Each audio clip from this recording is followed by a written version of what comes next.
Microsoft 365 login, Microsoft login. So if you want to log into Microsoft 365, it is very simple to do so. You can log into Microsoft 365 on your computer, or you can simply open your browser and go to office.com, which is Microsoft website, to log into Microsoft 365. So when you go to office.com, you can choose to get the 365, or you can choose to sign in directly. So you can click on the sign in button right here. As you click on the sign in button, it will ask you to sign into your account. So enter your Outlook email and password manually.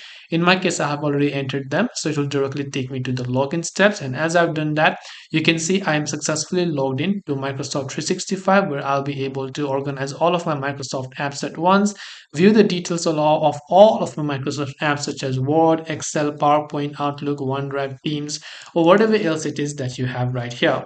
And this is the way on how you should be able to go ahead and then basically create or log into your Microsoft 365. I hope that this video really helped you. If you have got any questions, feel free to leave them down. Thank you for watching and see you soon in the next video.